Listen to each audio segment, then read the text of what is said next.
What's up, everybody? Good morning. Welcome to a Sunday edition of Morning Scone, presented by Brock, the Baton Rouge Orthopedic Clinic, HUDCO.com, and ProChargeEV, Happy New Year's Eve, everybody. Hope your weekend's off to a rip-roaring start. Hope you got great plans for New Year's Eve tonight. Everybody be safe out there, of course.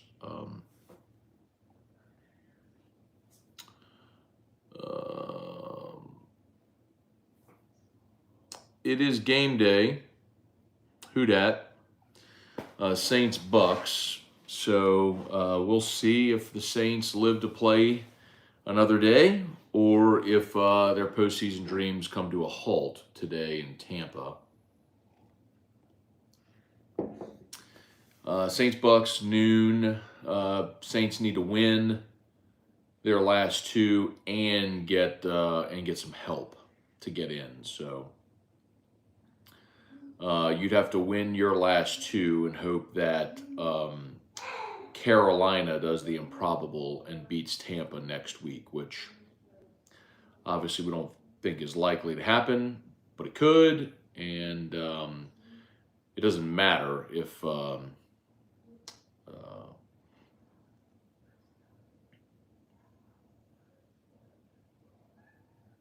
doesn't matter if the Saints don't win today. So Saints got to go beat Tampa today down in Tampa. Of course, they played earlier this year in the Dome, and that was a pretty thorough beating by the Bucs. And the Bucs are playing their best ball right now. I don't think there's any denying that. Really impressive, thorough win last week against Jacksonville. When the Saints played the Bucs earlier this year, that was coming after the loss at Green Bay. Remember, you started 2-0, you go to Green Bay, you blow the big lead. You lose 18-17, you come home. And that was the week where Derek Carr got hurt against Green Bay and played, despite not really practicing all week. And you got really beat down by Tampa 26-9. The offense was terrible that day. And you followed it up with the win over the Patriots, 34-0. But in any event, I don't know that I necessarily love this matchup for New Orleans. Tampa's playing really well. The Saints are not. Bucs are at home. I'll tell you, sharp money is coming in on the Saints for whatever reason, and that was one of Brady Cannon's picks on Jimmy's podcast is Saints +3. So the line has actually gone down from 3 to 2.5, fluctuating a little bit. But you look at so there is sharp money coming in on New Orleans, which surprises me. But we'll wait to see the who's active, who's not. Lonnie Johnson's already been out. Ryan Ramczyk, obviously, we know is out. Kendre Miller, Alvin Kamara, both questionable for this game, so we'll see. I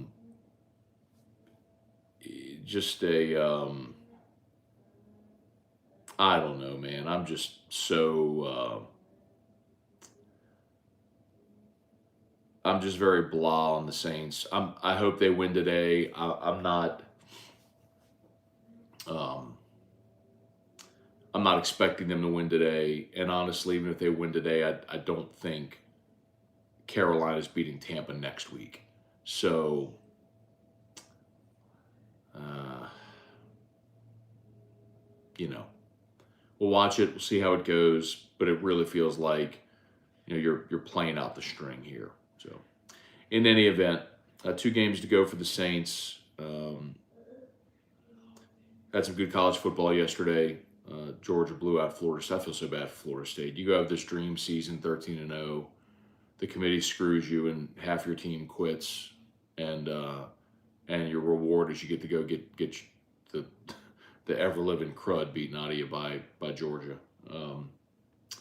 It's unfortunate for them, but in any event, full slate of NFL today, and then tomorrow we get to the playoff games, which will be fun. So, okay, let's say some good mornings here. Raed Abdel Majid, good morning. Happy New Year. Kelly Gross, Jeff McKithen, Ryan Amanda Guidry, Kirk Taylor, good morning. Mark Vitanovich, Derek Carr will play well today. We will win and still not make the playoffs. Most likely. Well, actually, you know what, Mark, the most likely is not making the playoffs. I don't think the Saints are winning today. It's the NFL and crazy things happen and all that sort of stuff. But anyway, Kirk, what do you think about the official conveniently missing the tackle eligible call last night? Kirk, I was listening to the explanation on TV. So if you missed it, Dallas was playing Detroit last night. Dallas was up 7. They bungled the time management there and left Detroit enough time for a last drive. Detroit goes down, they score. They decided to go for 2 in the win instead of kicking the extra point. They convert the 2-point attempt, and then it was ruled tackle ineligible. Well, the tackle they threw the ball to did not report as eligible. So actually on the broadcast, he said you could pick your choice. It would have been illegal formation, ineligible man downfield, illegal touching. I mean, it could have been any number of calls. So if the tackle doesn't go report as eligible, that's a penalty. So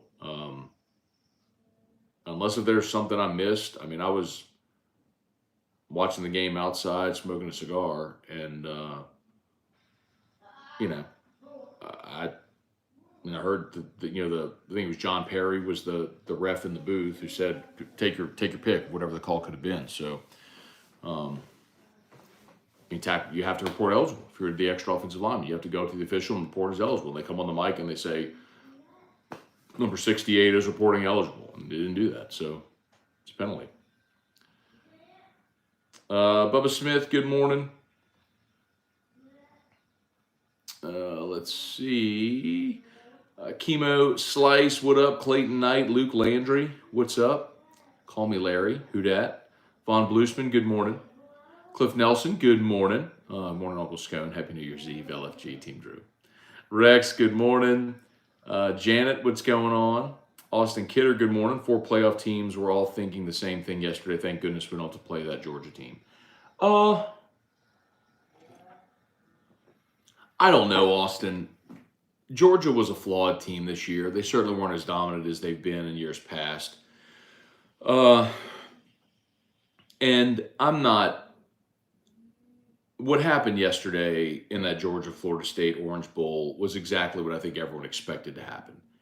I mean, was it 14 starters from Florida State opted out of the game? I mean, you're on your third quarterback. Both of your NFL running backs are out. Both of your NFL receivers are out. Your defensive lineman, your defensive end. I mean, come on. Like, Georgia got to play Florida State's JV. I'm not overly moved by that, by what happened yesterday. I just feel bad for Florida State. I mean, and I'm not like I'm a Florida State fan or apologist. I don't care. It's disgusting that you could win every game and not even have a chance. Anyway, Clayton Knight, Lions got screwed last night. Yeah, am I missing something here?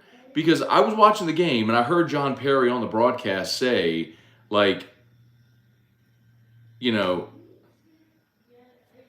that you got to report as eligible, take your pick. It could have been any one of those 3 penalties. So it kind of feels like the Lions screwed up. The guy didn't report as eligible, and so it was a penalty. I mean, what is you got? I mean, you have to report as eligible. You have to go up to the official and report as eligible. He didn't do it. So, anyway. Clint, good morning.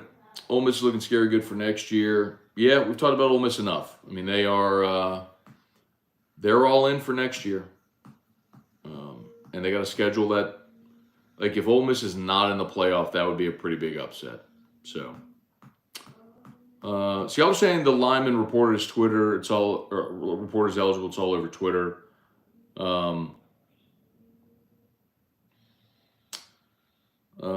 Let's see. See, here's my question. How could a million cameras on ESPN not get this?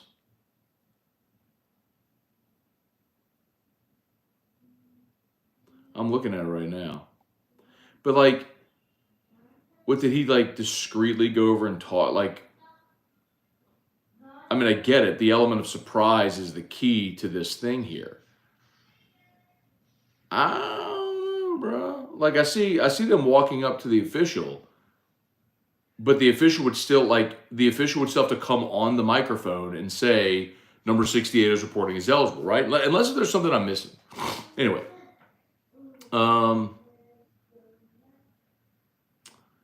Larry Garner, Brambo, FSU should have just boycotted. I have a feeling yesterday will ultimately be the beginning of the end for Norvell.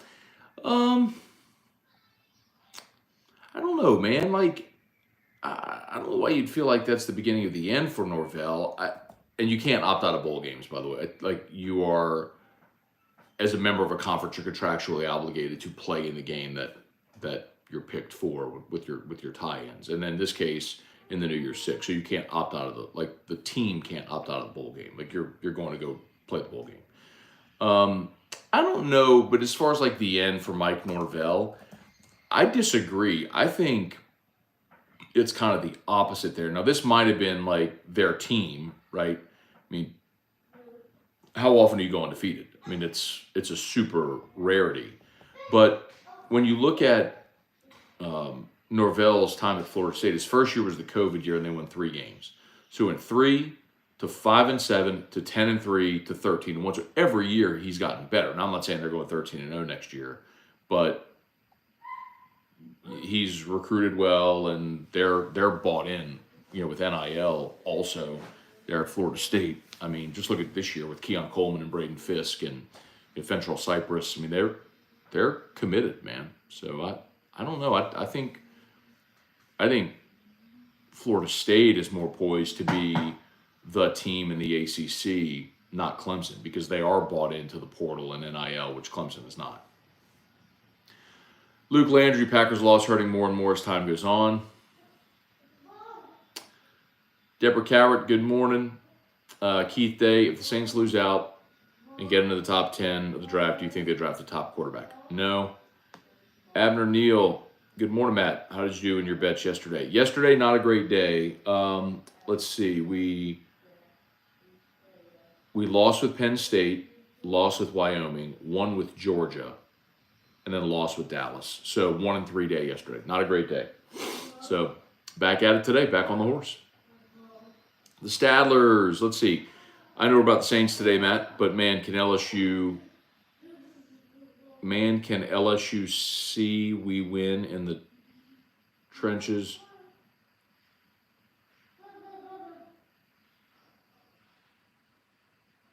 Can LSU see we win in the trenches with dominate D linemen? Must get better. Yes, LSU needs better defense. I think what you're saying is LSU needs better defensive linemen. I agree. Yes, I do agree with you. Did a whole segment on that on AFR about a week or two ago about how, as much as people talked about DBU for a long time, LSU was really D-line U. They had a long streak of a decade plus of having a defensive lineman drafted, went through all the All-American defensive linemen. LSU's not had an All-American defensive tackle since Benny Logan, I believe it was, in 2012. So it's been a decade since LSU had an All-American defensive tackle, which is strange. So yes, they absolutely need to bolster the D-line. Boo Daddy 1092 CBS reporter says Allen and Carr back next year. Carmichael might be fired. Obviously, you can't move Carr with that contract. Yeah, you can't move Carr. I'll be disappointed if Dennis Allen is back. It makes the most sense that they make Pete Carmichael the fall guy. That's just the easiest thing to do, right? But I don't know how you look at that and say, like, that's the answer. Luke Landry, Shannon Mack, Saints lose 35-13. Next week lose 28-10. DA fired the following Monday morning. I don't think the Saints are losing 35-13 today. And sometimes when a line is stinky, there's a reason it's stinky. And you would think that Tampa would be a heavier favorite over New Orleans today. And the fact that it's only 3 and sharp money's coming in on the Saints and it's down to 2.5 tells you watch out for the Saints because they're probably a live dog today. mean, if you're the Saints, your season's on the line today. Like, you lose, you can't make the playoffs. Like, you have to win. So there is certainly urgency for New Orleans here, whereas, Tampa knows they can win next week and win the division. So I don't know that you're going to see 35-13 today, Shane O'Mac. I don't know that I believe that. Luke Landry, let's see, Bubba Tatum, good morning from Chile. Raymond James, Boudin, and griots for breakfast. Okay.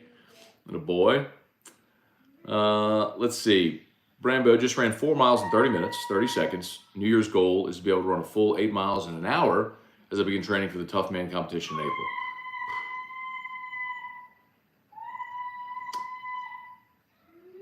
Drew is testing out his vocals this morning. 4 miles in 30 minutes, 30 seconds.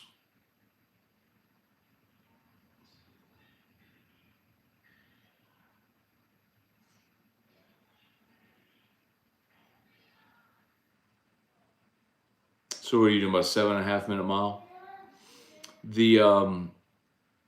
When I was running marathons, one time I ran the lakes, the 5K at the LSU lakes it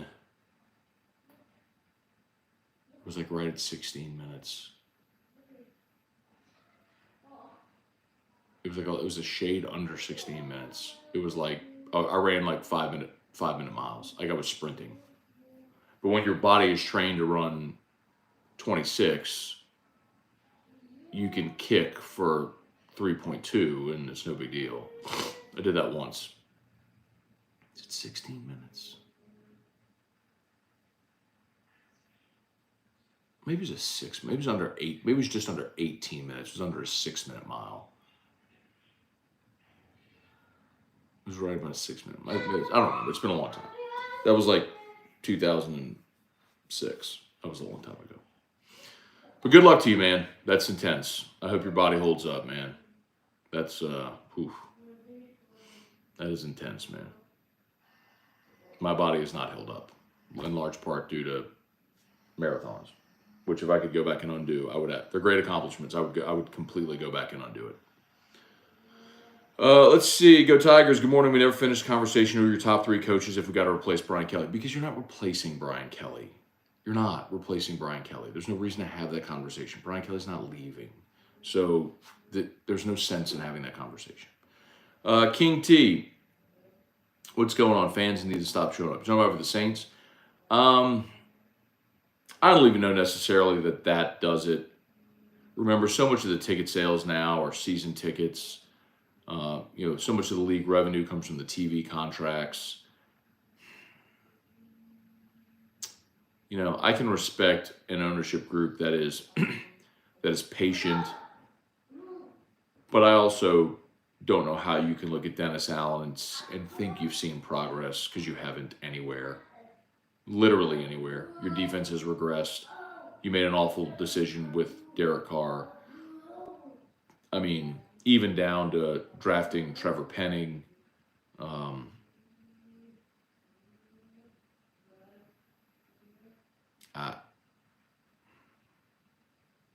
Where's I could handle the win-loss record not being great if you told me we were seeing progress. Detroit is a great example of that. Detroit with Dan Campbell. Listen to Drew. He's testing out them pipes this morning, man. I remember Dan Campbell was like one of those post-game press conferences. He was like crying. He's like, we're so close. I know we're so close. But you could see the team was getting better. They were getting closer. They were competitive, and they needed the breakthrough. That 2021 season when they were 3-13-1. They went on a long losing streak and they finally broke through. And then last year they were 9-8. They went from 3 wins to 9 wins, and now they're 11-5. They broke through. You don't see the progress with this team at all with Dennis Allen. Like where are they better? Where are they better than when Dennis Allen took over? I can't say they're better at any spot on the field than when Dennis Allen took over. Leon Williams, morning Scone. I felt sorry for Detroit, but 16 knows what it feels like to be screwed, like he was part of the Nolan no call. Overall, these refs are garbage. Taz, good morning. Is Gail Benson the type of owner that will step in and say enough and make Mickey make the change, or does she leave it up to the GM? Doesn't it feel like she's really a hands-off owner? Like she doesn't actually make the calls. I mean, she could step in for sure, but certainly she trusts Mickey Loomis and Dennis Lauscha and the front office group that they have in place. Cohen Varon. We're ready for another Derek Carr 300 yards in garbage time. Handsome Joe, hi Matt. We've had 10 days to install new plays like a fake punt they did at the Giants, or flea flicker, or more plays utilizing Taysom. No excuses for not being prepared. Yeah, one thing that is worth noting, and it's a good point, I think we might have even mentioned it yesterday if you were here, is we've seen the Saints in this situation once before where they played on Thursday and lost, had sort of the mini bye, right? And they came back, went on the road and played maybe their most complete game of the year. I'd say their best win of the year is their win at the Colts when they won that one 38-27. So they played Jacksonville and lost at home. It was a Derek Carr garbage yard game. And then they had the mini bye, came back, and then they went to Indy and won 38-27. So similar spot here for New Orleans with some extra rest after the Thursday night game against the Rams. Zachary June, good morning, Matt. You said you said schools like Arkansas, Ole Miss State are LSU's little brother. What SEC schools would look at LSU as their little brother? I don't know if I said little brother. I definitely have said that I feel like every league needs its doormats. Because if you're an LSU, an Alabama, Georgia, you need to be able to take out your schedule poster before the season starts and scribble a few W's. Like, you don't need Ole Miss making playoffs. You don't need Mississippi State like the year with Dak when they got up to number one in the country. Like, you don't need that. You need them to be runs. And what SEC school would look at LSU as a little brother? None. I mean, LSU's in that top tier. It's not to say this season was great by LSU standard, but when you look at resources and championships and winning, I mean, there's a top tier of the league, and LSU's in it. Now, they weren't when you had 6 straight losing seasons and you were happy to go to the Independence Bowl. But over the last 20 years, I mean, nobody in the league, aside from Bama, has won more national championships than LSU. So, you've done it with 3 different coaches, so no. Joseph Fallsgraf, good morning. On my way to Tampa for the game. Okay, Joseph, safe travels, man. Enjoy. Happy New Year to you, man. Luke Landry, make defense great again. Matt, if I was the DC at LSU and had the year defensively LSU had, I would study Dallas film, watch what they do with Parsons, do that with Perkins. Thoughts?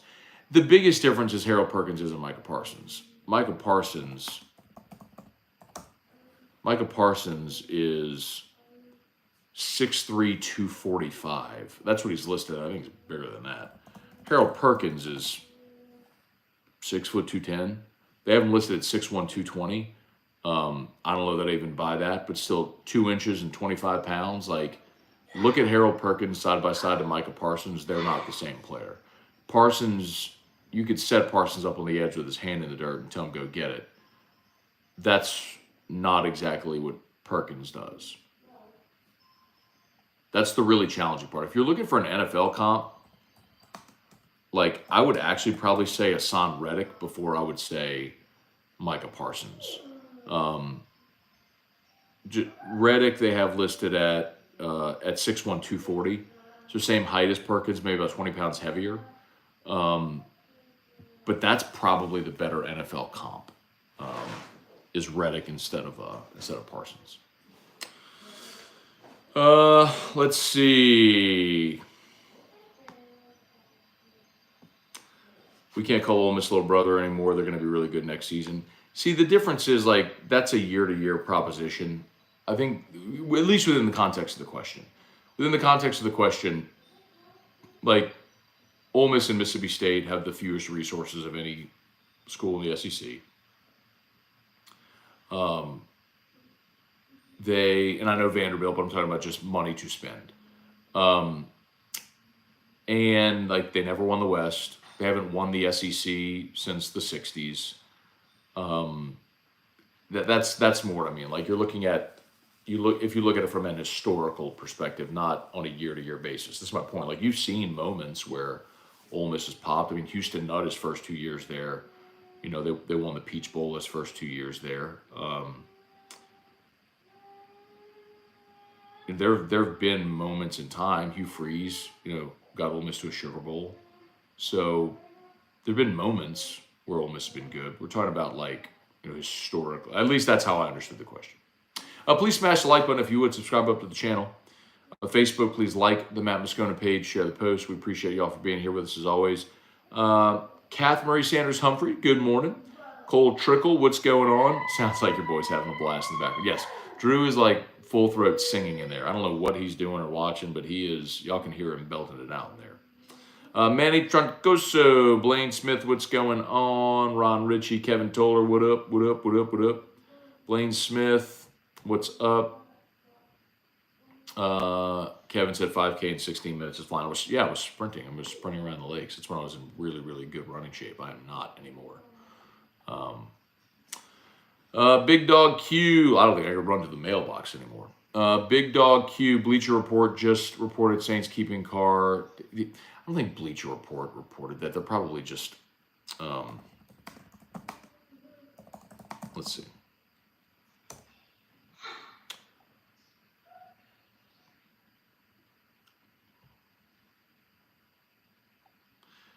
I mean, remember how it works on these Sundays, y'all. All the NFL reporters have their splash reports. Jay Glazer, Adam Schefter, Rappaport. They all have their splash reports on Sunday mornings that they save. And sometimes it's just rumors or innuendo. But, yeah, CBS is the one that reports. The sources tell CBS Sports the expectations as of now is that both Carr and Allen will return in 2024. There's a belief the Saints could make a change at offensive coordinator. So it's a CBS report 4 hours ago. Von Bluesman. So not to like discredit Big Dog Q, but Bleacher Report very likely just took the CBS report and repurposed their content. But I think it's important to give attribution to who actually had the report. So anyway. Von Bluesman, Coach Kirby Smart made some great comments about college football games and situations that NCAA needs to address. I didn't see what Kirby said. Ooh, Lord. I spilled my coffee. Milton Borrell, good morning, Matt and family. Happy new coach year. Believe it or not, Baker may finally found a home. We lose today. Brad David, good morning. Louis Malhoit, happy new year to you and the family. Do you find fans confused about where NIL money comes from? Some think buying tickets is all they need to do. There's definitely confusion. And most of it is wrapped up, Louis, in the semantics because we say things like, you know, Ole Miss is spending in NIL. So I think just the assumption is you're talking about, and I'm just using Ole Miss because they're having a good portal class, is that we're talking about Ole Miss in their athletic department. But no, that the money does not come from the athletic department. It's privately raised funds through the collective. Trivia Carter, good morning. Just leaving Louisiana, head back to Florida. Okay, Trivia, safe travels, man. Roderick Dewey, good morning. Alan Black, good morning. Gulf South, I won a $9,100 9-leg parlay last night for only 15 seconds until the head ref got his numbers mixed up. Video clearly showed 68. Talk to the ref, not 70. College picks were brutal, went 1-3. A 9-leg parlay, oh my God. Well, Dallas was the Dallas result was bad for me because I did have Dallas -6. And I also had Dallas as the second leg of my teaser bet, the second half of my teaser bet from Thursday with Cleveland. So, and it was Dallas 1. So I pushed the teaser bet and lost to Dallas 6 because of that drive at the end of the game. So it ain't like the 2-point conversion mattered for me either way. So whatever.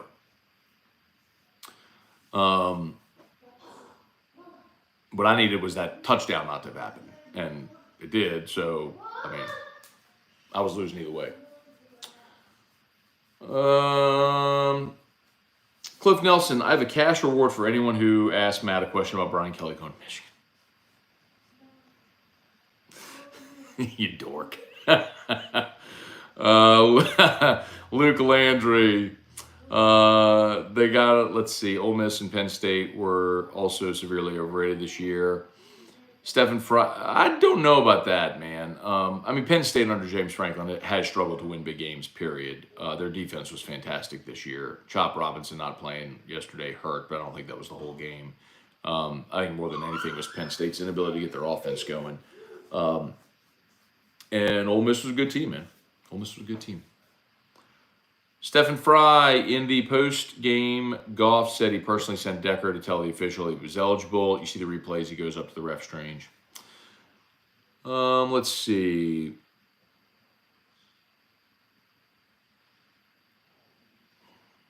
Let's see. I'm at parts and comments that you all had about the lineman reporting is eligible that we talked about a bit ago, so I'm just going to scroll past some of these.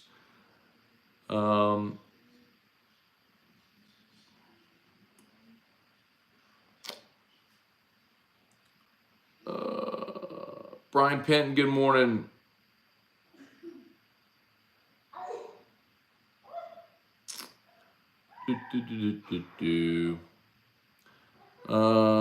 Turd Ferguson.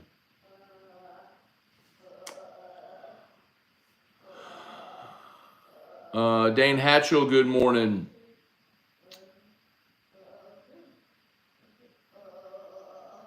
Let's see. I just want LSU to break the streak of season opening losses before I start thinking about Ole Miss. Yeah. Losing the season opener 3 consecutive years has been pretty terrible, especially considering LSU had such a long streak of winning their season openers. I mean, you have to go back to 2002 when they lost at Virginia Tech. I was at that game. When they lost at Virginia Tech, LSU didn't lose a season opener again until 2016. They went from 2002 to 2016 without losing an opener. And it wasn't like they were all layups. I mean, y'all know you played at Washington, you played Oregon, you played North Carolina and Atlanta. You played the game against Wisconsin and Houston. You had some legit opponents as your openers. But then you lost in 16 up in Lambeau, and now you've lost 3 in a row. So, yeah, I'm with you. Like, can we please go to Vegas and win that game next year in the opener?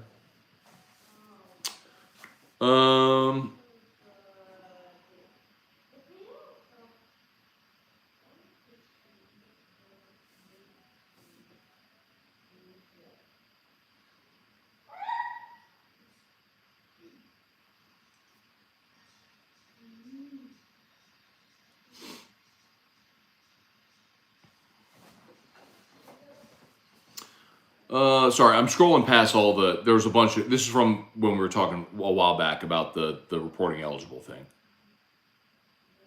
And I didn't watch any of the postgame. I watched the game as it happened and all that stuff, but I didn't watch any of the postgame. So I'll go catch up on that later, I guess. I actually don't care, but whatever.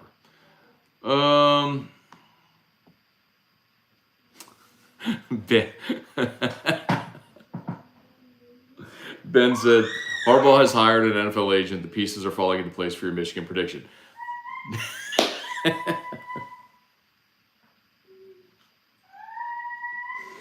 Oh, God.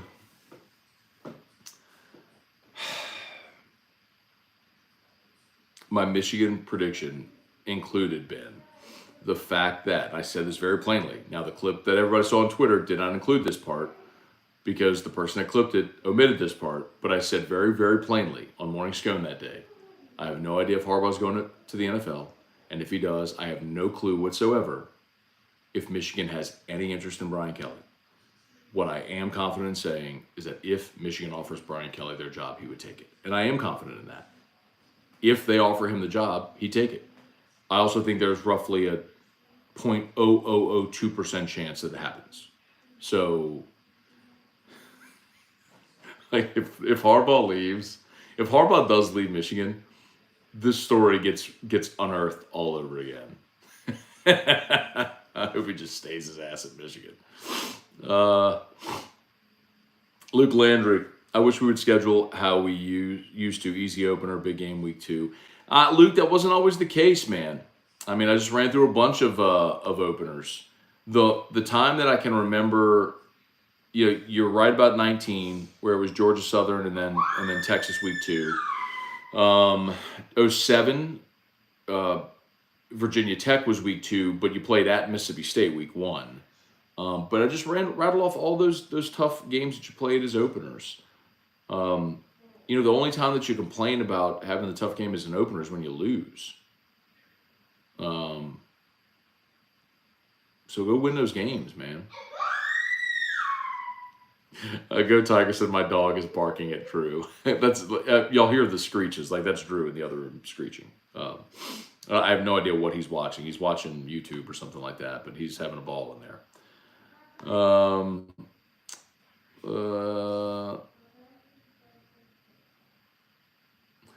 Christian Burr says, you don't love the team that's on that pullover you're wearing, clown. By the way, Christian, your would be YOU''RE. That's a contraction combining the words U and R that you are wearing. And I do love LSU. I actually graduated from LSU, and I want LSU to win in everything they do, always. But welcome, Christian. Welcome to the party. Thank you for using your real name. I hope sincerely you didn't graduate from LSU, because if you can't handle a simple contraction like your, then I'm not proud to share my alma mater with you. Let's see. Rooney, what's going on? Seems Saints and Bucs players really dislike each other. Saints players all want revenge for earlier this year. I expect their best performance. If not, players might be trying to get Allen fired. I don't know that they're trying to get Allen fired, man. I do think pride divisional matchup matters. The weird thing is we're not going to see Lattimore, Mike Evans, which has been one of the more hotly contested, one-on-one matchups for a while now. Really, ever since Jameis was in Tampa. Remember where Jameis put his finger in Lattimore's face, and then Evans came and I was at that game where Evans ran across the field and just walloped Lattimore from behind. Anyway, we won't see that today because Lattimore's hurt. But yeah, look, I think the Saints. Look, remember, the Saints were the team defensively that always had the great scheme against Tampa. Dennis Allen's defenses were the ones that really put Brady's Tampa teams in a chokehold. So when you play a divisional opponent, you know them well, you see them, you know their personnel, what they're trying to do. So the margin's slim in divisional games. That's why the NFL did a really smart thing, loading up divisional games at the end of the schedule.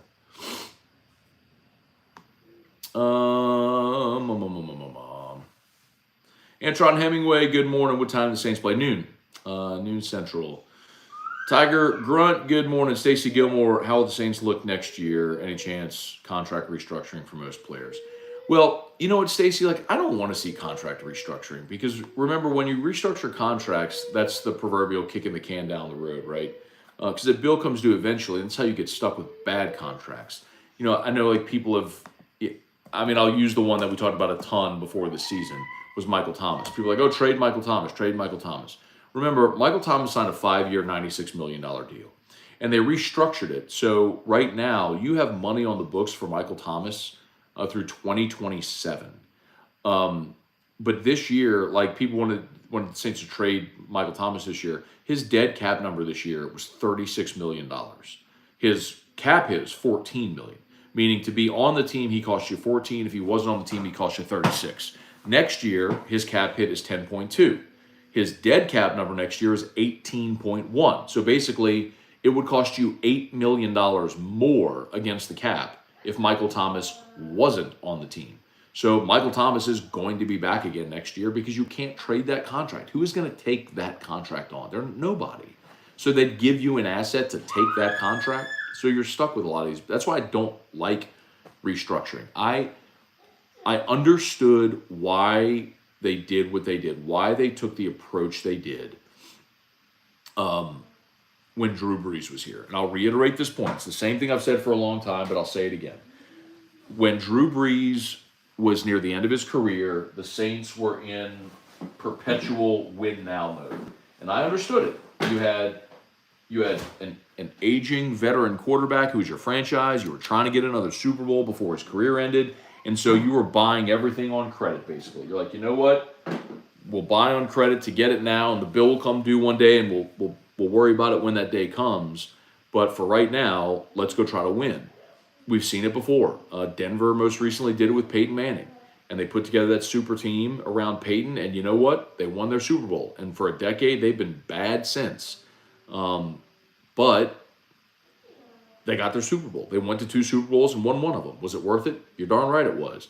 The Miami Heat did it with Shaq. Tampa did it with Tom Brady.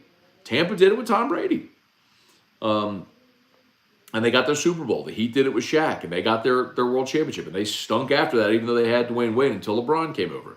So it happens. There is a methodology behind that, the win now mode, but you just didn't get your championship.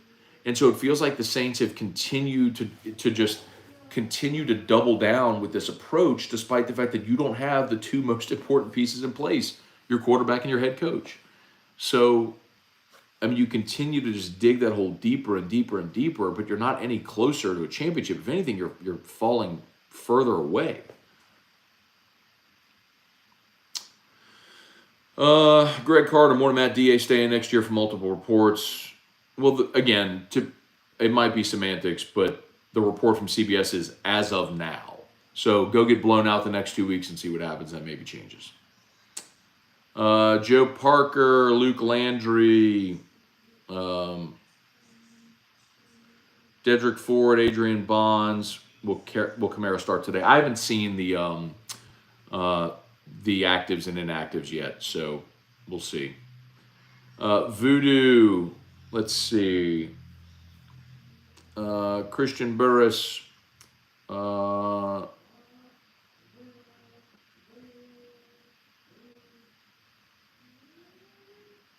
Luke Landry, Campbell definitely has come a long way. I hate we let him walk out our doors. Luke, it's true. I mean, with the benefit of hindsight, you can see that the Saints clearly promoted the wrong assistant.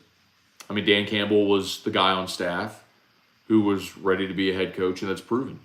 But I'm not going to do the hindsight 2020 thing. I was okay with hiring Dennis Allen when they did it because it made sense. We've seen a lot of retread head coaches in the NFL have success in their second stop. Dennis Allen was a young guy, got a head coaching opportunity in a bad situation in Oakland, bad ownership, bad fan support, bad everything, and had Matt McGloin as his quarterback. And it was easy to look and say, okay, he cut his teeth. Hopefully he learned what it was like to be a head coach. He'll be better second go round. He's got a stable organization, a good roster. He's a good defensive coach. You keep a lot of the structure in place. It made sense. Dennis Allen wasn't my favorite choice, but I got it. I understood what they were doing. I was okay with it. So I'm not going to do the hindsight 2020 thing and bash them forever hiring Dennis Allen. But what you have to be willing to do as a manager in anything is when you realize something is going badly, you don't continue to just dig that hole deeper. You have to acknowledge a mistake and move on from it. And hiring Dennis Allen was a mistake. And so the longer they let this persist, the more time you waste. Let's see. Brambo, got to stay young. Scone, I'm 37 going on 38. I work out 7 days a week. It's endorphins for me.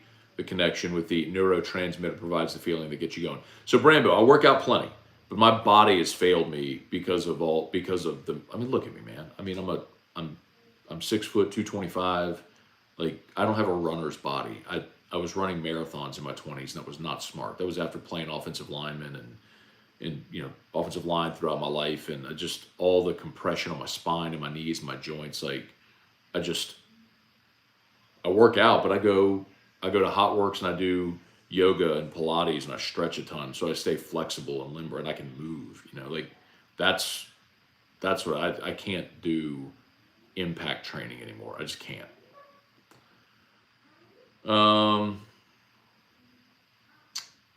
Big Christum 24 5-team parlay hit for $900. Very good, man. Congrats. It's a good day.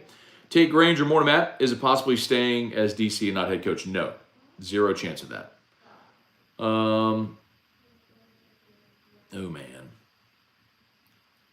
Y'all, please smash the like button if you would. Subscribe up to the channel. Facebook, please like the Matt Scone page, share the post. Brought to you by Brock and Hudco. You need an orthopedist, go to Brock. You need a roof. Call us at Hudco, HudcoRoofing.com. Also, remember, today is the last day over at Restored Motions. Go see my girl, Crystal Poche. The last day that she's got the, she's offering a Moscona discount. If you're interested, you've heard me talk about Crystal. If you're in pain, if you lived in pain, have any kind of pain, if you've tried everything to get out of pain,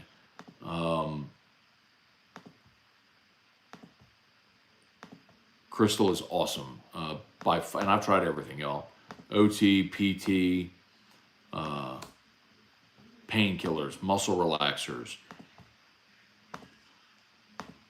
dry needling, cupping, acupuncture. Name it, I've done it. I've done it. Crystal is by far, her techniques, her therapy, by far the most effective treatment I've ever had for chronic pain. So if you're interested, I would say to people, keep an open mind and just book a session. And she's got a discount going on right now. I think it ends today. Offer ends December 31st. Yeah, so today's the last day if you want to take advantage of this. So you could save $35 on an hour session, $52 on a 90-minute session, or $70 off a 2-hour session. So check it out. I just posted the link there in the chat. Paul Walson, when Brian Kelly leaves from Michigan, are you pushing Napier? Speaking in English, I'm not pushing Napier.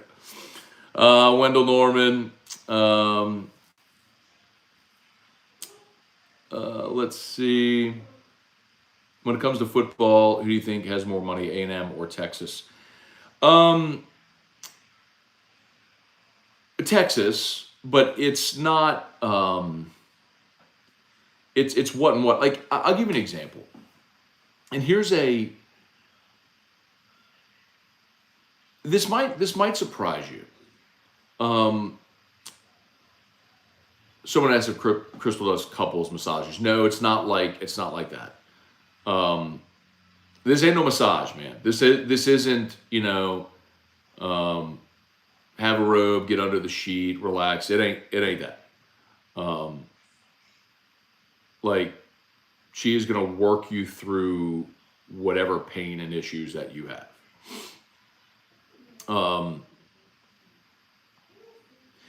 Real quick, back to Ryan's question. So I had a pretty candid conversation not long ago, and as I mentioned, I've gotten pretty deep into the NIL world from doing the podcast that Jonathan Pixley and I from Matchpoint did. So Texas's roster this year, they spent $12 million. So on NIL. So in total, 85 scholarship players this season. Texas spent $12 million. The thing is, LSU is never going to need to spend that much on NIL because Texas, while it's a huge brand, think of all the competition it has even in its own state.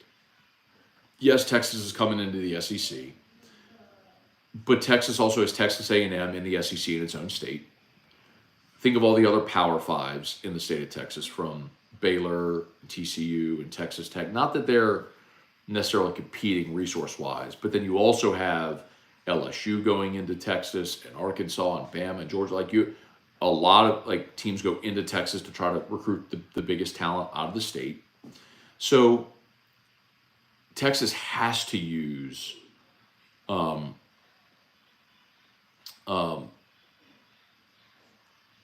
Texas would have to use its resources to recruit.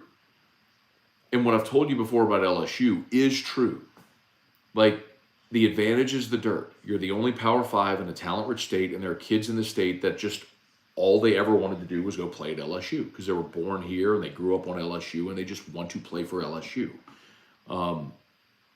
That's not going to be every kid, but there's enough of them in this state to where you're going to be able to put together top-tier recruiting classes if you recruit your state, and you're not going to need $12 million a year in NIL money.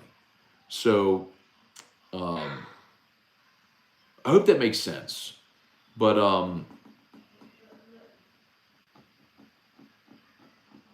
yes, but LSU still needs to do better in fundraising, and it's got to continue to get more organized with its collective and how it approaches NIL. Because the challenge is, as we've talked about many times, in a lot of instances, you're robbing Peter to pay Paul, meaning you may have a booster or a donor that gives X amount, but they give it to TAF or the LSU Foundation or something like that, or a specific project for baseball maybe.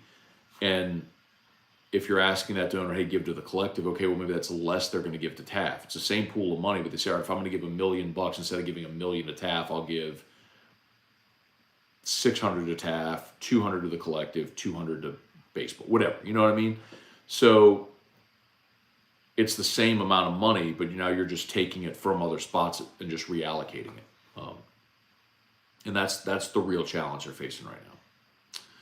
Carvister, I'll be in Tampa for the game. Tickets near midfield. Trying to perk autograph for my son. Hey, so Carvis, if you're trying to get an autograph, my recommendation would be one of two things. Either go to the team hotel,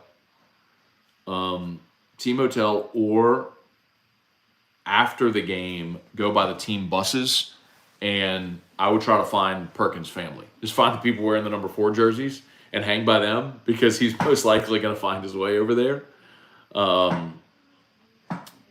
That's probably going to be your best bet. Kevin Toller, Matt, can we get your Mount Rushmore fireworks? Happy New Year's. No, but you know what? By the way, real quick, PSA here. Our guy Toby Tomplay, who of course does the AFR theme of the Hudco Roofing jingle, Mr. Toby Tomplay. Toby has Tomplay fireworks. If you're in Baton Rouge, actually in Prairieville, Highway 42, if you turn off of the airline onto 42, about a quarter mile on the right, they have the big, giant, inflated gorilla. That's where you can find it. And by the way, he did say he'll do like a Scone special or something like that. So go find Toby. He's got shoulder length blonde hair, probably wearing glasses, but like sunglasses, I mean. But go find Toby and tell him you heard us talking about it, and he'll give you a discount if you're buying fireworks today. Brandon Atkins, why am I still holding faith in our Saints? I don't know. That's a you problem, Brandon. Kyle DeVille, what's up, Matt? Hope y'all have a happy new year. Be safe. Just read the same thing about Carn DA on Bleacher. Let's see. BL, what's your take on Georgia, Florida State, how it went? I think it went exactly how most of us thought it was going to go, because all of Florida State's team opted out. I mean, you can't have like 14 starters opt out and think you're going to be able to compete against Georgia.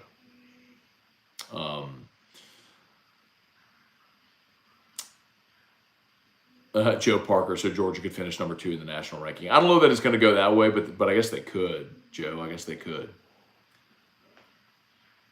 It's well, look, the committee's such a farce. I mean, we've never had a team before this year be number 1 in the penultimate rankings that loses and then goes all the way down to 6 out of the playoff.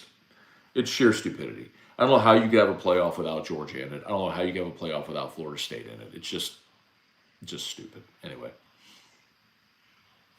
Wade Lowry, Joseph Baggert, official Friday. Good morning, Tigers by 24. I do think LSU wins, and I think they cover the 10.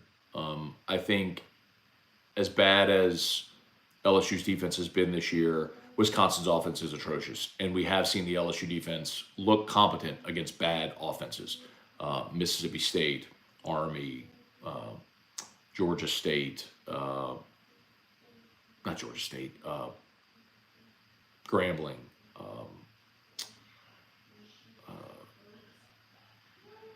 Who's the other one I'm missing? Oh, Auburn.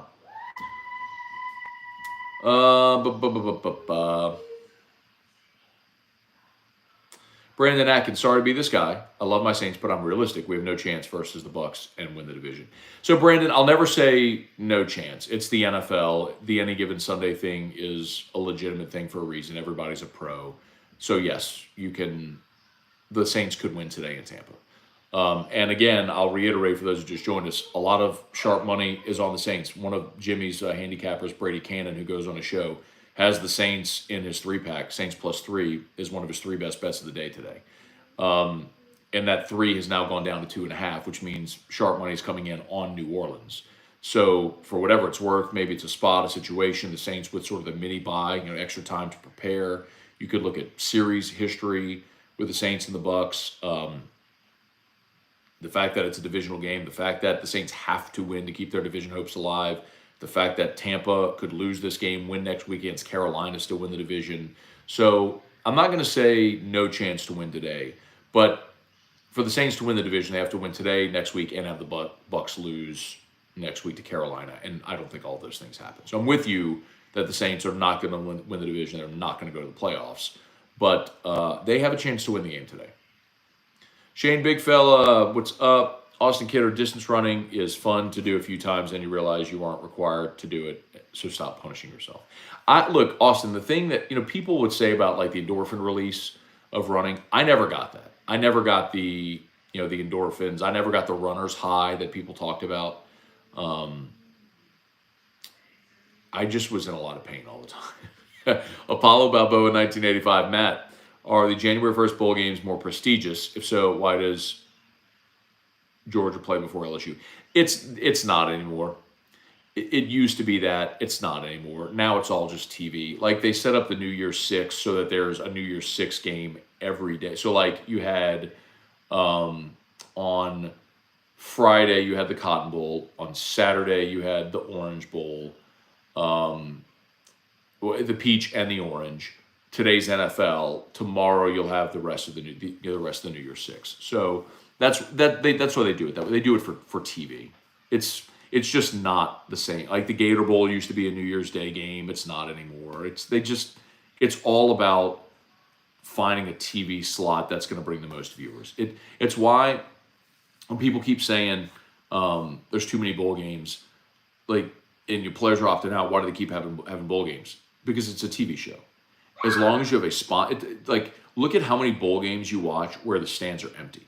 Because it doesn't matter. I mean, ticket sales would be great, but the 2 primary revenue generators for a bowl game are your TV contract and your sponsorship. As long as you have a TV home and a sponsor, you'll keep seeing bowl games, even with opt-outs and empty stands.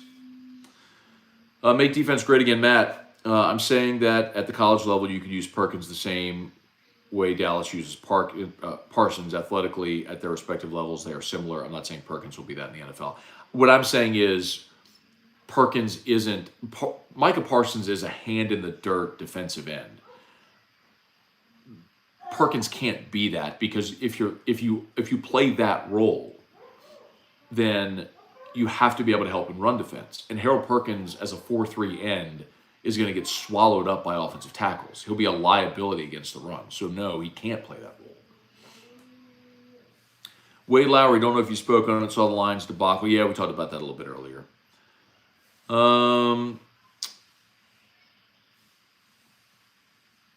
Brandon Atkins, what's your most confident bet this afternoon? Brandon, I'll tell you what I tell everybody. Just go listen to Jimmy Ott's Football Sunday. Starting about 1 hour from right now at 11:20 Central Time is when they start with the picks, and they have handicappers on. I mean, I'll tell you. So I always look at Jimmy's podcast where he has Randy McKay and Brady Cannon, and then he has Andy Iskoe, Paul Nolan come on live, and then Jimmy gives his 5-pack. So Brady gave Miami 3.5, New Orleans 3, Pittsburgh +3.5. Randy had Dallas last night, which lost. By the way, Randy's record is the best of all of them. But he lost with Dallas. His other 2 are Carolina +7, Chicago -3. And then we'll get the other 9 picks. Jimmy's 5, Paul Nolan's 2, Andy Iskoe's 2, starting at 11:20, so about an hour from right now. So, I mean, going into last week, Football Sunday was 24 games over 500 over the previous 6 weeks. In a 6-week span, there were 24 games over 500. against the spread in the NFL, which is insane. And last week, I think the picks last week were 6-1-1, if I'm not mistaken. Because sometimes, by the way, the number changes because sometimes there's duplicates, right? Like sometimes multiple people give the same game. Like last week, I think 3 of the handicappers gave Baltimore. So I was on Baltimore against San Francisco, that game where a lot of the public was on San Fran and Baltimore blew them out. Well, I was on Baltimore, not because I thought I knew anything. It's because all these handicappers gave out Baltimore. So anyway, just listen to Jimmy Ott's Football Sunday and get your picks there. That's what I do. I'm way more interested in what guys that literally make their living sports betting think are the best plays of the day than what I think are the best plays of the day.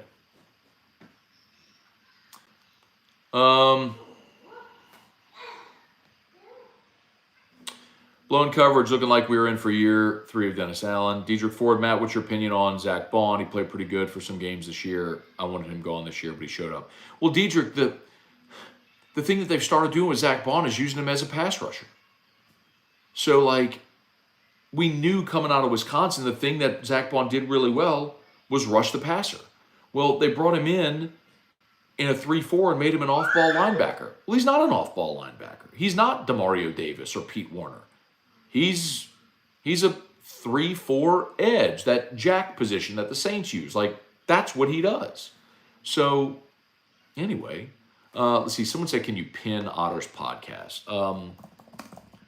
It's Sports Better's Paradise on YouTube. Here you go. Here it is. I'll post it in the chat. And so throughout the week, Jimmy just hit the bell, set notifications. Throughout the week, Jimmy puts up these videos with these professional handicappers, and the 2 NFL guys are Brady Cannon and Randy McKay. And then he's got Paul Stone that does college. He has Bruce Marshall as well that you've heard on Jimmy's radio show for years and years and years. But anyway, yeah, check it out.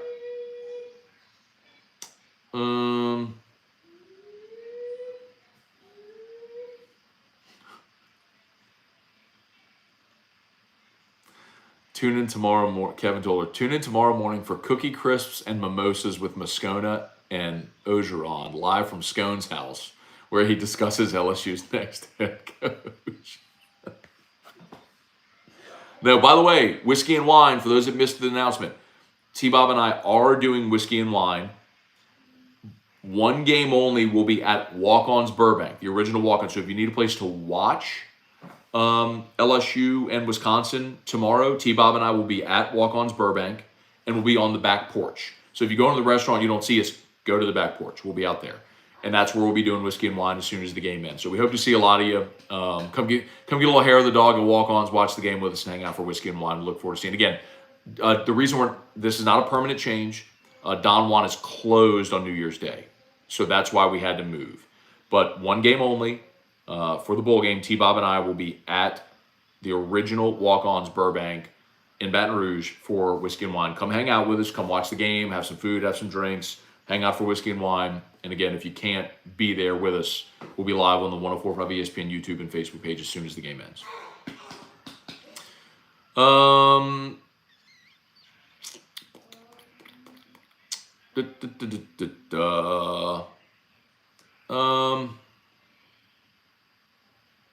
yeah, you're right. Sorry, 4 straight years of the opener. Mississippi State in 20. You're right. Yep. Morning, Matt. Since the Orange Bowl was garbage, I thoroughly enjoyed the Arizona Bowl. Hilarious commentary, gambling based. That should be the future for an alternate broadcast. Alternate broadcasts. I mean, look, that's why you see the Manning cast. I mean, we did that. We did companion shows. As far back as 2017, we were doing companion shows for the national championship game and different stuff like that. Super Bowl, because I mean that's what you're seeing. I've seen the Manning cast. For the national championship, they're going to have the Pat McAfee companion broadcast. But I mean that it doesn't take much to figure out like that people will prefer that as an audience on the second screen.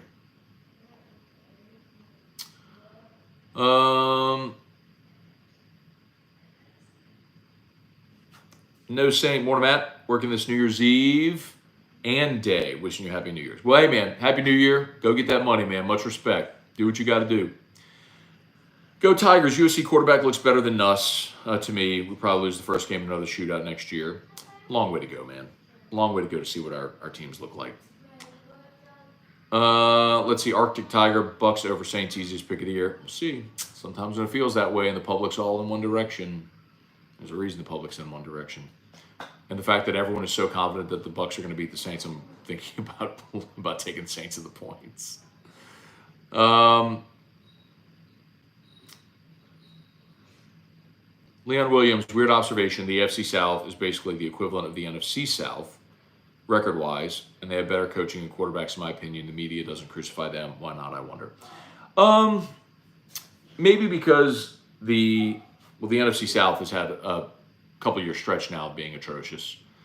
In the AFC South, you do have some really interesting stories, like C.J. Stroud, right, as a rookie, has been really impressive. By contrast, look at the other rookie quarterback in the NFC South, Bryce Young, and that has not gone very well this year. I think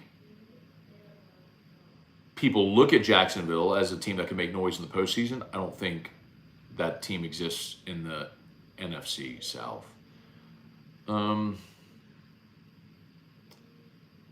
Indy, you lose Richardson, but look, I mean, both Indy and Tennessee, young quarterbacks working in, but I guess you say the same about Atlanta and Carolina. But yeah, I mean, it's an interesting observation. Yeah.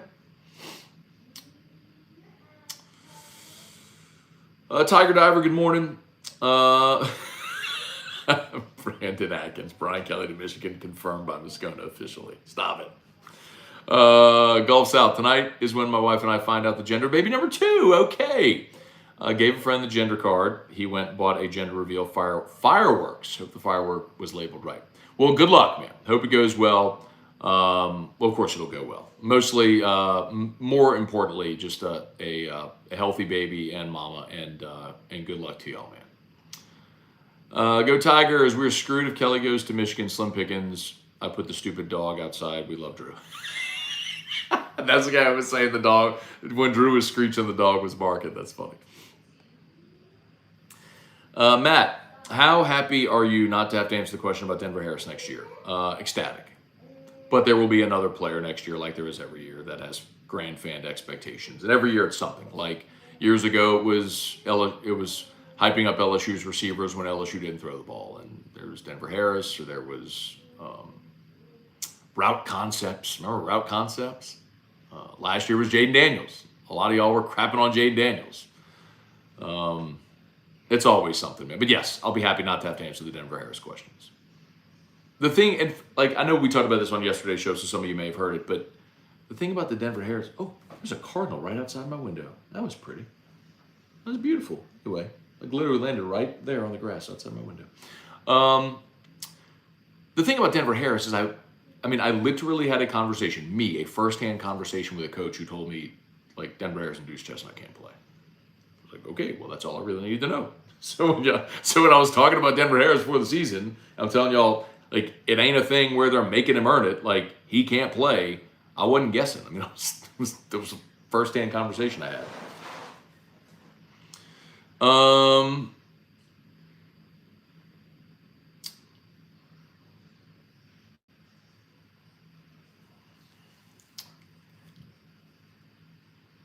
All right. Luke Landry, the year before the Natty, played and beat Miami as underdogs. Yeah, I mean, y'all try back to the conversation about the season opener. Someone had recommended scheduling an easy game. Listen, I'm for, at this point when you've lost now 4 in a row in openers, I'm for, like, play that week 0 tune-up game against an FCS opponent to get you ready for the bigger. Like, clearly there's a benefit to that.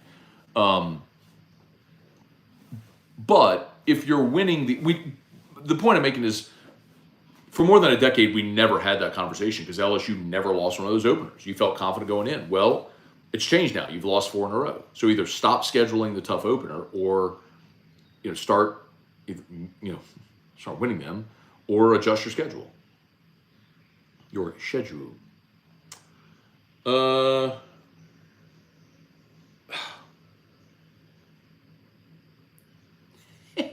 Austin Gitter said, Matt, you always handle your trolls with class. Not sure I could be as nice.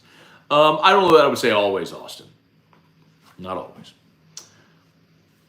Kyle DeVille, I believe Michael Thomas has gone after this year. Colin, I'm telling you, he's not gone after this year. I just read the contract for you.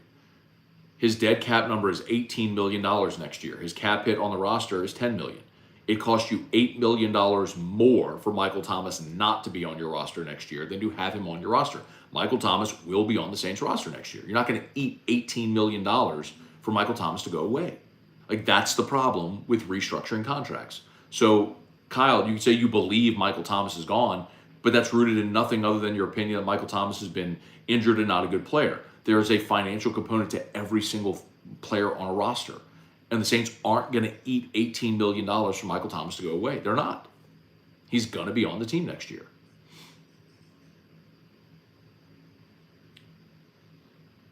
Winning the season opener won't be as important with the 12-team playoff. However, it would be nice to win a few. I'm with you, Alan. You'll be able to withstand a loss here and there. But I'm like everybody else. I just hate seeing just starting 0-1. It just sucks. Tiger Divers, Dennis Allen really coming back next year. Don't know. There was a CBS report that was, as of now, the Dennis Allen and Derek Carr back. Carmichael might be fired. But, of course, when you put qualifiers in there like that could change. Well, you go get blown out today and next Sunday against the Falcons. That could change. Tony J. Lattimore's missed a ton of games last few years. Both years he was supposed to be back quickly. Wonder if he's opted out of Allen. We know Thomas did. No, that's not true.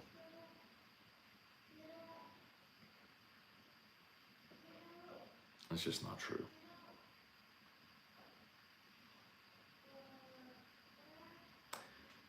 The Michael Thomas stuff started before Dennis Allen. And I don't want to get too deep into the sort of details of it all, but suffice to say, these guys aren't choosing not to play. Yeah, Luke, if we were winning openers, I'd say bring them on. Joey B19, refs are saying skip report. Yeah, I'm not talking about that anymore. By the way, it's no problem with you putting it there. We've talked about the Detroit-Dallas thing a bunch earlier in the show.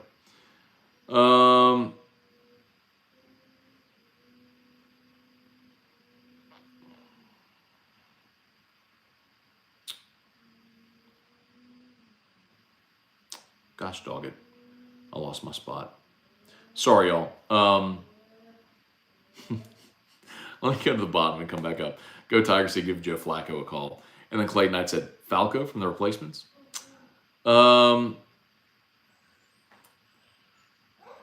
Disappointing. We were second to only Colorado in team transfer portal rankings this season. Yeah, but so part of that, when you look at portal rankings, you have to look at quantity, right? When you take 15 players in the portal, of course you're going to have a higher rating because you have a higher cumulative rating because you have more players in the portal. You just missed on a lot of those guys. Go Tigers, how far out are schedules made? Usually like a decade. Now, it's challenging now because you don't know what the future of the SEC schedule is going to be like. Are you going to go to a 9-game schedule? But if you go to future LSU football schedules, you have non-conference games scheduled for years in the future. You've got a home and home with Utah in 2031 and 2032. That's already scheduled. So you've got a home and home with Clemson in 25 and 26. You play Houston in 2027. That's a Power 5 game now that they're in the Big 12. So in 27, you play Houston at NRG. 2029, Arizona State comes here. 2030, LSU goes to Tempe. Then 31 and 32 is Utah. So you're scheduled, you have Power 5 non-conference games scheduled through 2032. The Cardinals and Omen take Arizona. Let's see. Ben, if he can't play, how does he get a 5-star rating? Do they hit their ceiling in high school and can't compete in college? I'm not sure who you're asking about there. Oh, Denver Harris. yeah, I mean, sometimes the star ratings miss. Like that shouldn't be a surprise. Like sometimes the the scouting services miss. Just like NFL teams miss in the draft. You've had top 10 picks that bust. Like evaluating talent is not, it's inexact. So, I think one of the real problems, I don't think I know, the real problem Denver Harris had is he's a very athletic guy that for his whole life, Brian Kelly even said this. He's like, he plays press man. He gets off the bus, he's trying to press you. So his whole life, he was just athletically better than the guys he was going against in high school, and he never really learned defensive concepts. So you get into Matt House's defense, and he doesn't understand the defensive concepts of what they're asking him to do, and then he's trying to play press man, and the receivers he's going against were better than him. So if the thing you do, you can't do as well, and then you can't function within a zone coverage scheme, you can't play. And that's what happened. T. Fur one, realistically, what are the chances Saints make the right move and replace Dennis Allen and Pete? Listen, you can't finish sub 500 and maintain the status quo. So I mean, everybody's saying Pete Carmichael is likely gone. I agree with that. It's the Dennis Allen thing. I would put at this point at like 20%. If it's ugly this week and you lose at home next week to Atlanta and you finish 7-10, then I think, yeah, there's a real shot that they move on. But replacing Pete Carmichael is the most obvious decision. Let's see, do y'all really like the Manning cast, or that many people really watching that garbage? It might be garbage to you, but other people love it as an alternative to the broadcast. If you don't care deeply about the game itself and you're looking for entertainment, you could watch that as a second screen. You could have the game on, maybe your TV with the volume down, and you could watch the Manning cast on a tablet or something like that, if that's the commentary you'd rather hear. Matt, just my opinion, LSU being behind on NIL game when other SEC teams are on top of it will be costly for us. Ole Miss, Georgia, Mizzou, Alabama will be the most dangerous we won't be able to beat. And I've talked about this a bunch, DA. And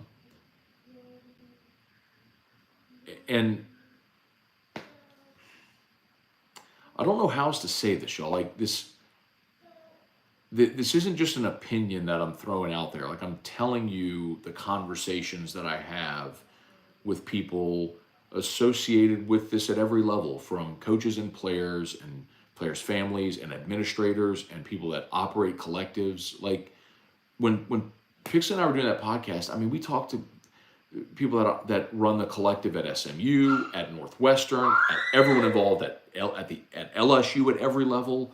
Talk to LSU coaches about NIL and their sports, from Brian Kelly and Matt McMahon and Jay Johnson to Tanya Johnson and Kim Mulkey. I mean, name it. Like I've had on and off the record conversations with all of these people. So I'm giving you a very, very, very informed opinion. I think LSU needs to do a better job of organizing. I think they're working on that. I don't think LSU is ever going to have more money in its collective than some of these big, wealthy programs. But the advantage LSU has and will always have is Louisiana. You can recruit this state, and you can do so really effectively. And you won't need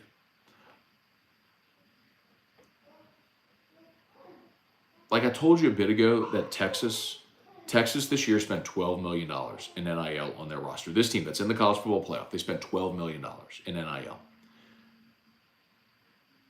I think LSU could do with $5 million what Texas did with 12. But Texas needed that. Like, Texas came into Louisiana last year and got the safety, Derek Williams, right? Derek Williams. Well, they come and get Derek Williams and they get Arch.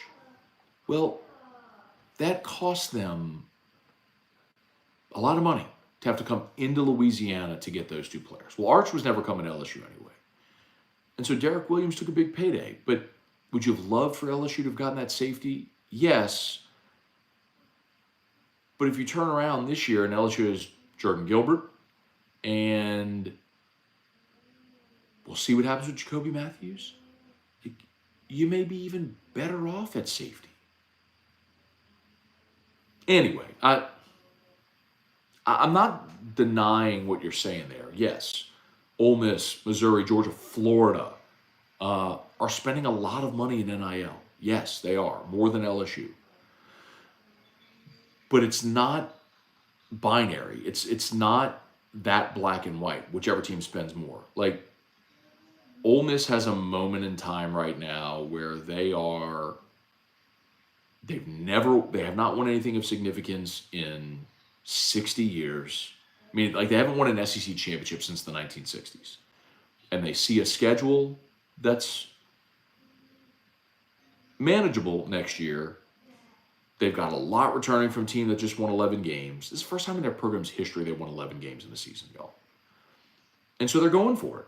And so and it's easy to go to your donors and be like, hey, look, we got a shot here. Are you in? Of course they're going to be in. You just won 11 games. You won the Peach Bowl. You got guys coming back. You feel like, oh, this could be our shot. Yeah, they're motivated. Of course they are. But you're not going to get that every year.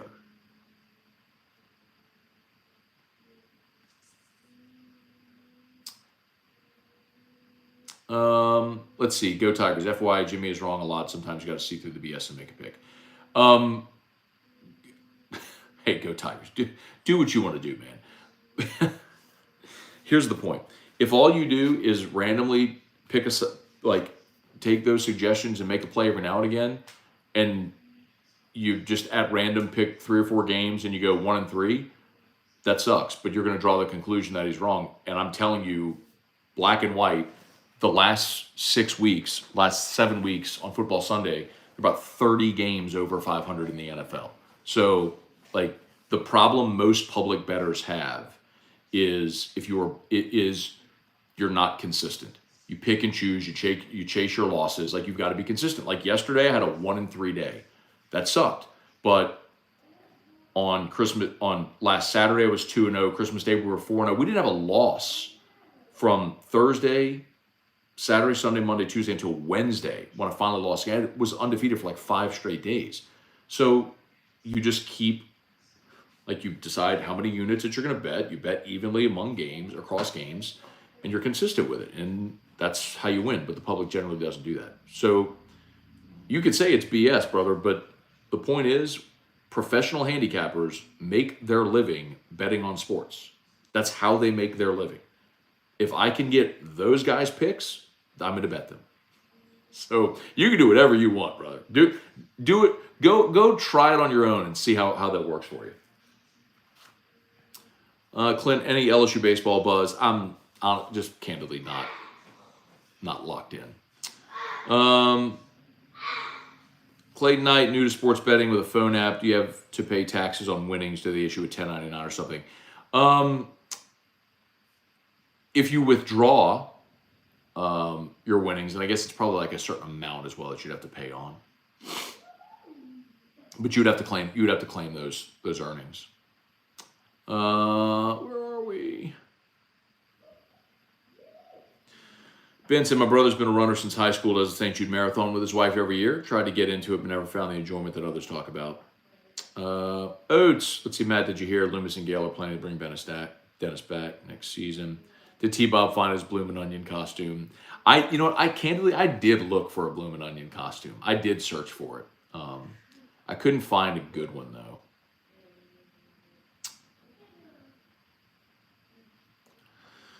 All right.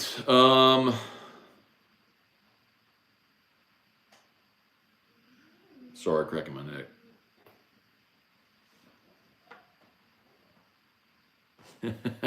Matt, over under how many times T-Bob beats on Jerry DeLucky's arm at the Whiskey and Wine get together. No, Saint, you sound like a guy that's been to Whiskey and Wine before. Where are we?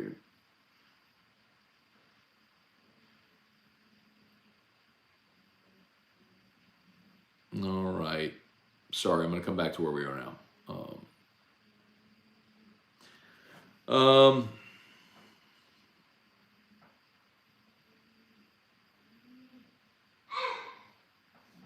Let's see, Tony, not to bring it back up, but I agree Kelly will go to Michigan from what I've heard.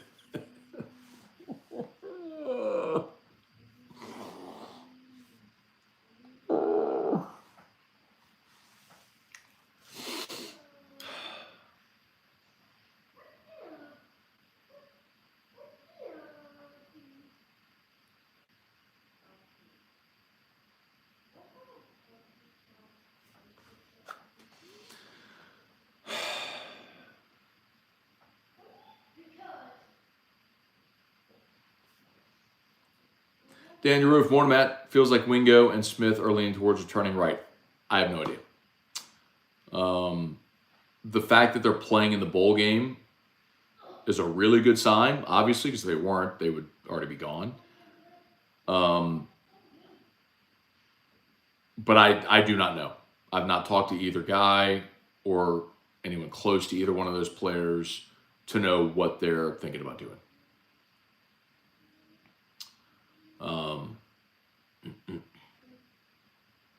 I mean, candidly, I've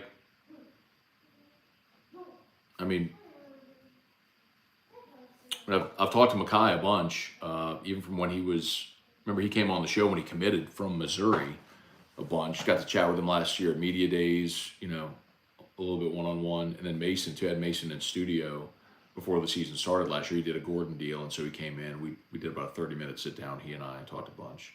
Talked to him about doing a podcast, too. But anyway. But no, I haven't reached out to either. I haven't really tried to learn what they're going to do.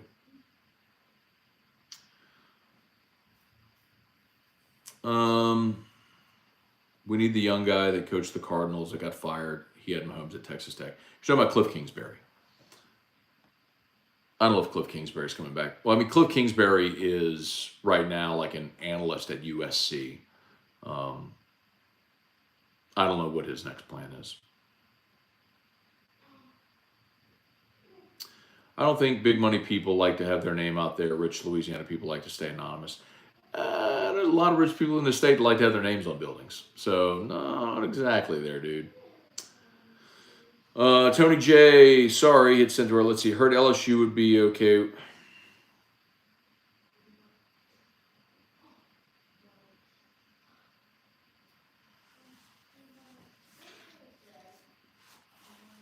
Okay.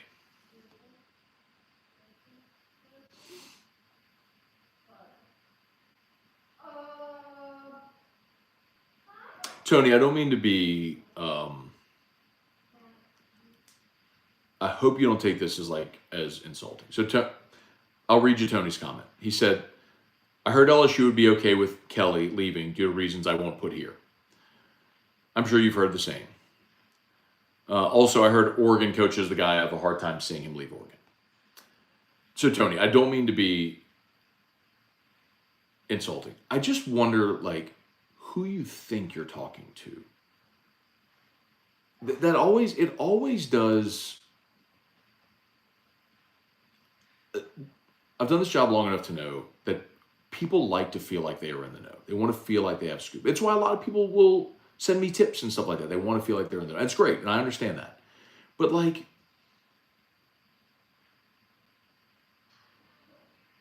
hey, Tony, I don't know who you are. I don't know who you are. So, but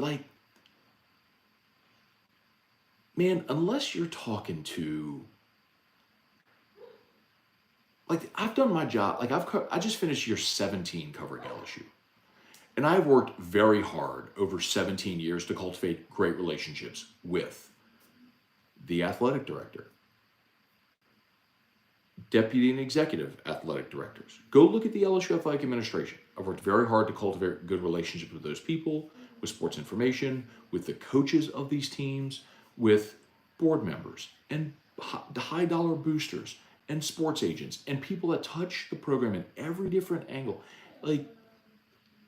And I know, Tony, you're not talking to these people. I know you're not. Unless if you're someone I don't know who you are. And I don't mean this just as a you thing, but it's why whenever people come at me with, I heard or I have a source who, I'm like, I always struggle with that because I know good and darn well how hard I've worked over 2 decades to cultivate relationships with these people, like firsthand relationships with these people, to where they trust me with sensitive information. Like, what do you think you know? I've Again, not just you, Tony. Just like, but I get that all the time when people will DM me or text. Hey, I have a source that, like, who? What do you like? It's really just a lack of understanding of, and honestly, this is all rooted in a culture in journalism that is so lazy right now, and anonymously sourcing things. We have gotten to a point where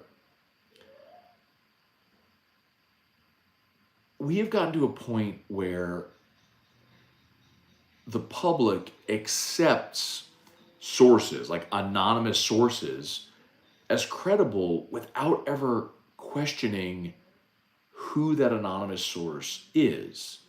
So what we've done in turn is we've looked at the source of the information. I'll give you an example. Schefter, Woj, like those people you can confidently look at one of those people, and when they say sources, you don't question it because it's Schefter and Woj, and they're always right. You know their information is good. So whoever they're talking to, you get it. But what it has spawned is this whole culture of people saying things like sources. I have sources. My sources tell me. Like, but when Schefter says sources, he's likely talking about the owner or the general manager or the head coach of that team. When somebody on Twitter or a message board or says sources, or you have this insight, like, I know you're not talking to those people.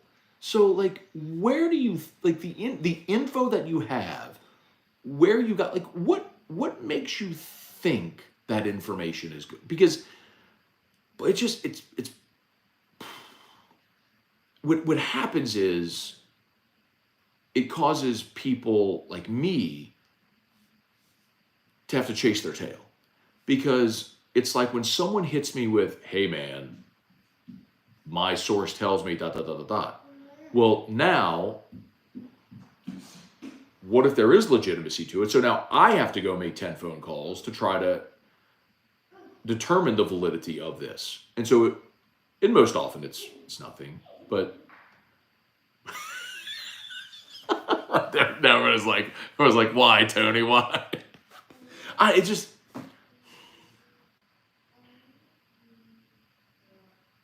Whatever. All right, I'll stop.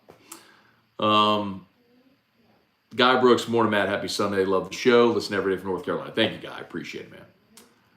I want all my property tax money going to LSU versus the failed public school system I live in. Bengal Tiger, 12 million is not a huge number in context. One multimillionaire, billionaire could cover that. But here's the problem. Here's the problem, Bengal Tiger. In context, yes, 12 million isn't that big of a deal when you think about that. But 12 million every single year is that big of a deal. And when you need that much money and you have a season and the season doesn't meet expectations, how can you go back to those same people the next year and say, I need more information or I need more money? You know what I mean? That's the problem. You could say 12 million to fund a roster for one season isn't a big deal, but every single year it is a big deal because you have to keep doing that every single year. That's the problem.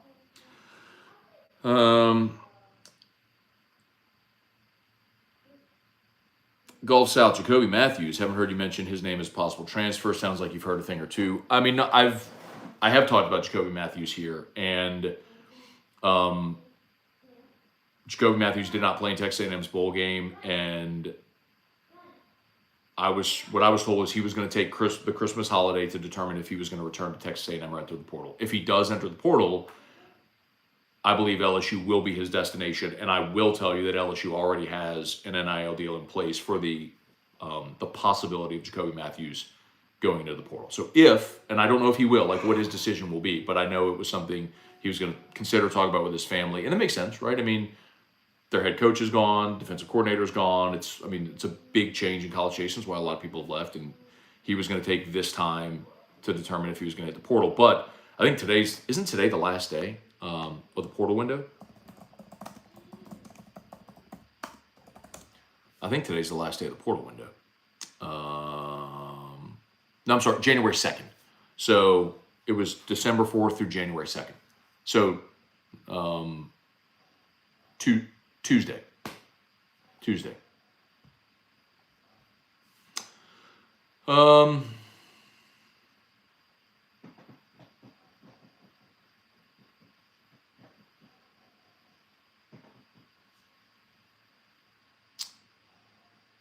Less is more. Thoughts on bowl games so far? Yeah, good. Football on TV. The Matt Cepeda rumors. Again, it's not a Bleacher Report. It's CBS is the one that reported. Bleacher Report repurposed CBS's report. But anyway, yeah, about Dennis Allen. Update on Matt House. Nope. Wait till the NFL season ends. If you want Matt House gone, wait till the NFL season ends and hope that an NFL team hires him away.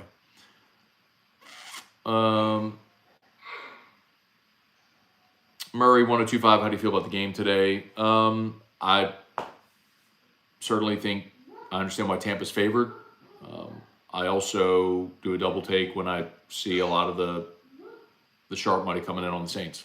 So I think you're going to have a way more competitive game than many of us think it will be.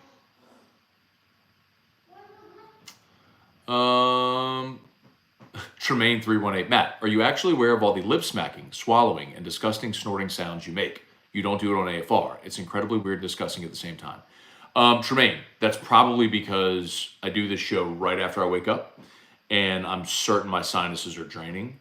And go away. I'm sorry. If it bothers you, clearly, go away. I don't care. Leave, man. What do you want me to do? I'm sorry. I mean, I drink coffee in the morning while I sit here, and I'm sure my sinuses are just draining. Cliff Nelson, why do the Mannings not like LSU as far as sending their kids to come play football? I mean, Archie's from Mississippi. He went to Ole Miss. 2 of his sons went to Ole Miss. I mean, just because the Saints drafted him and they live in New Orleans doesn't mean they're loyal to LSU. Like, imagine if I was a great quarterback from here, went to LSU, and then got drafted by the Falcons. Would I want my kid to go to Georgia just because I grew up near there? No, I want my kid to go to LSU.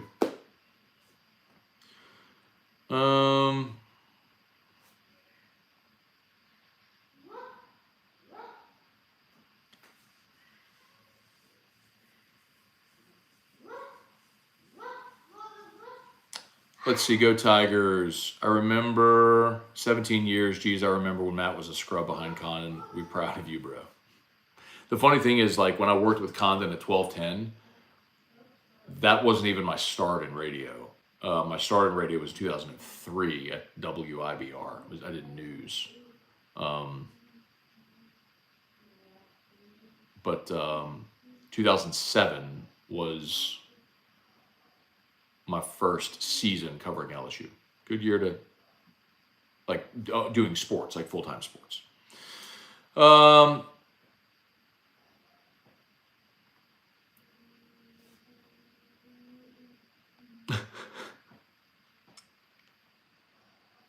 Now I'm getting into all my sources comments. My sources tell me my wife probably ain't doing poop today. Oh, man. My sources tell me Matt will go off on bad reporting. Oh, man. Cliff Nelson. I'm not reading any more of those.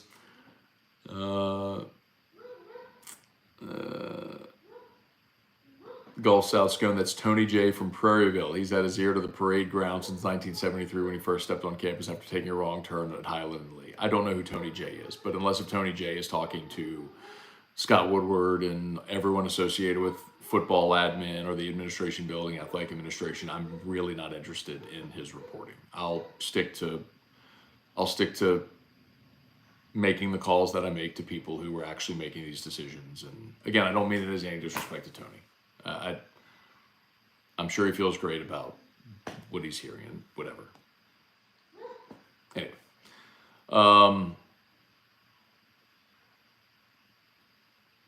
Bengal Tiger, excellent point about the continuous amount yearly versus one time. Again, excellent point. Joseph Fallsgraf, Michael Thomas knows the Saints aren't going to eat his contract. That's why he acts the way he does. Doesn't care about being a distraction. I see. Don't think that's the case, man. Like, Michael Thomas wants to win, wants to play, wants to be great. His body is failing him. Like, that's the problem with Michael Thomas.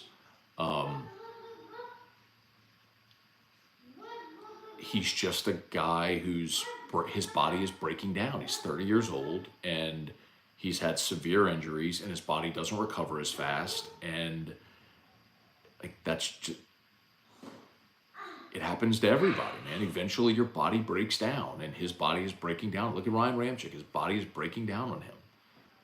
It's not that he doesn't want to play. It's not that he's any of that stuff. I mean, Thomas is a great competitor and wants to play and wants to be great. I'm sure it's frustrating to him, but he's not quitting on the team. Like, his body is just breaking down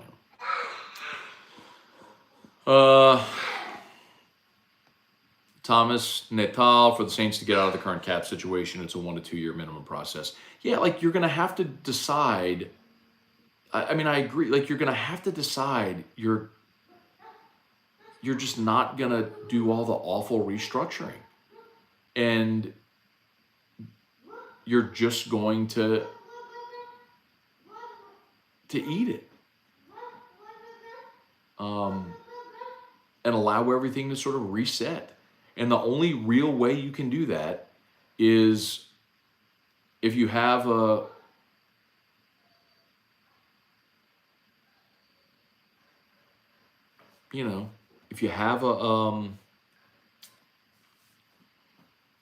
like a quarterback on a rookie deal that's not going to cost you $100 million guaranteed.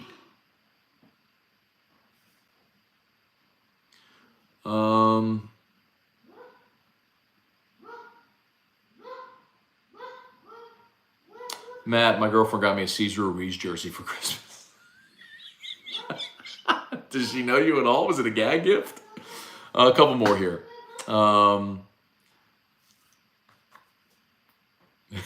Jermaine and his lip smacking. Now I just want to be like, now I just want to do that like continuously.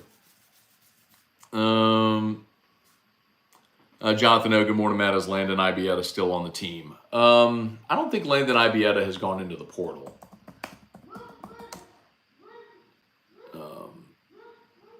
Like, as far as I know, he has not gone into the portal. And that's an interesting one too, man. That's a guy who, there's some people around that are really high on him, but he's had injury issues. He got a concussion last year in fall camp, coming off a season where he spent most of the year injured, and then you're just behind a really deep, deep receiving group. But yeah, I mean, he's on the roster. You know, he's still there on the roster.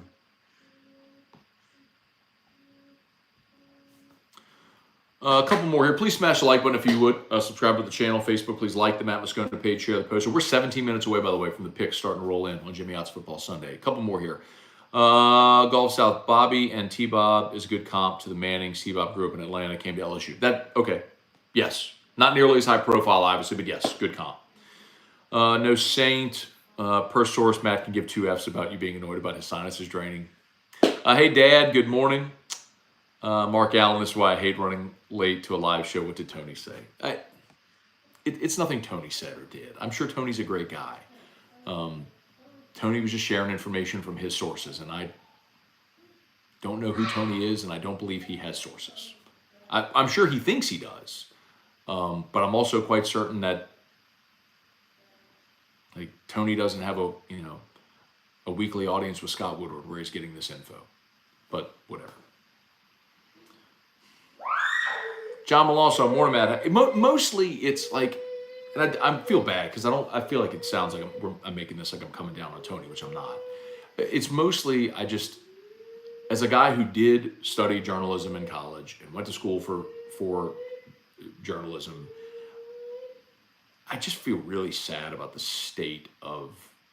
I'm conflicted about the state of media. On one hand, the fact that the gatekeepers are gone is a great thing because it means the barrier to entry is zero. It used to be that like a TV station or a radio station or a newspaper had to deem you worthy to have your voice heard. And that it's not that anymore. If you have an internet connection and a phone, you can have international distribution, and it's a true meritocracy, and the best content wins. And I love that. I love that there are no gatekeepers, and anybody can have a voice. I love that part of it.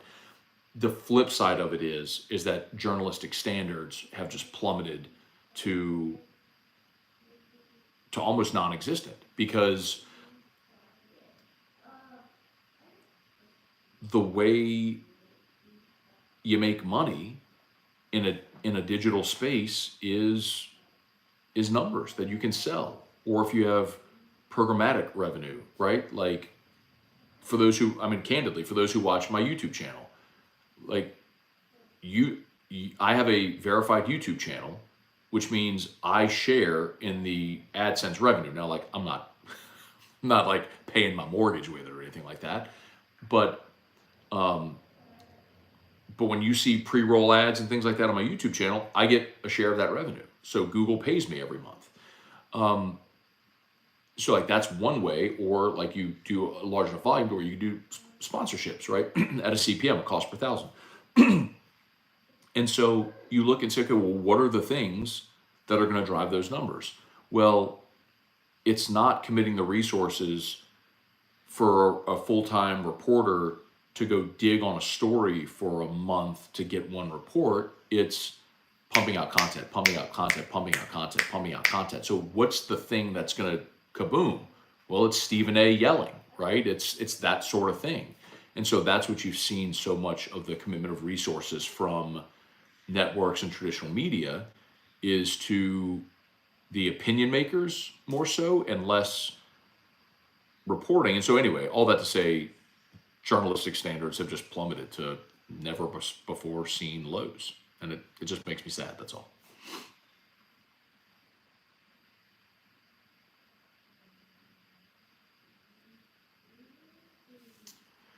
John Malonzo, good morning. How's Drew? He's good. Thank you for asking, man. If the Saints win their next two, are they in the playoffs? No, you need to win two and hope Tampa loses next week. Don't stress about OCD people complaining about sounds. I don't, Rex. It doesn't really bother me one iota. Like, if any of you have listened to me for long enough, you know there's not much that I will give two flips about.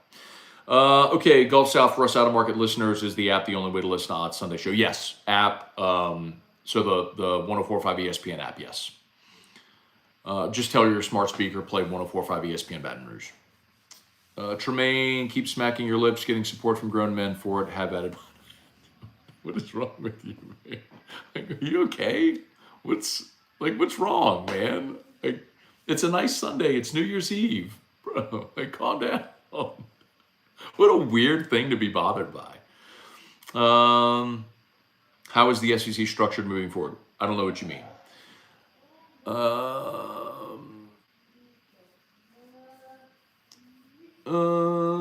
Brent Chisholm, if you ever want to get out of radio and YouTube, you should consider diplomatic work, serious skills.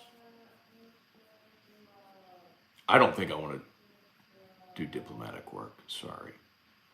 I would assume you mean for the government, and I have no interest to do that whatsoever.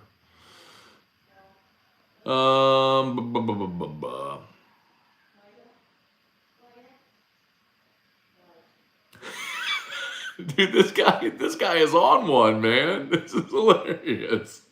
Y'all speak like women. Men sitting up here saying a man lip smacking is cool. Y'all soft. Who is saying it's... Dude, what a weird guy. I'm super entertained by this now.